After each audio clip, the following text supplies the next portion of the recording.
జై శ్రీరామ్. రేపు చంద్రగ్రహణం ఉంది 3:20 నుంచి సాయంత్రం 6:40 దాకా.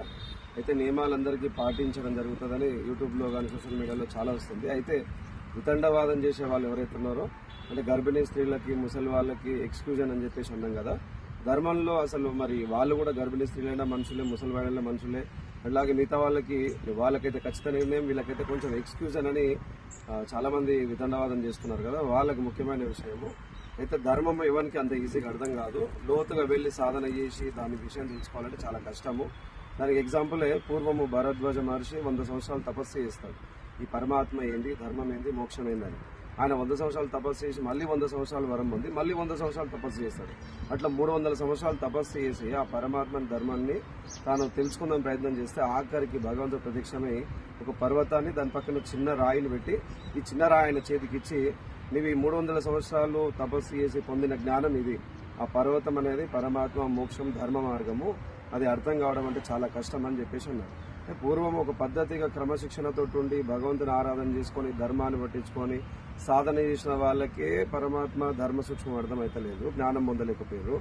ఇప్పుడు ఈ 80 సంవత్సరాలు 100 సంవత్సరాలు బతికి లాజిక్స్ తోటి వెతికి ధర్మం అర్థం కావాలంటే అంత ఈజీ కాదు. కాబట్టి పాటించని వాడు, వితండవాదం చేసేవాడు వాని ఇష్టం వాడిది. కానీ ఎవరైతే పాటించే వాళ్ళు ఉన్నారో, ఆ పాటించని వాళ్ళు వీళ్ళకి నేర్పితే మాత్రం నేర్చుకోకండి. ఎందుకంటే ఆ పాటించకుండా కర్మ ఎవరికైతే నష్టం జరుగుతుందో వాడిని మనం దగ్గరకు పోయి వాని జీవితంలో నువ్వు గ్రహణ నియమాలు పాటించలేదు, అందుకే నీకు కష్టం జరిగింది అని కనిపెట్టి చూసేంత టైం కూడా ఎవరికి లేదు. కాబట్టి అవన్నీ అనవసరము. పాటించే వాళ్ళు చక్కగా పాటించండి.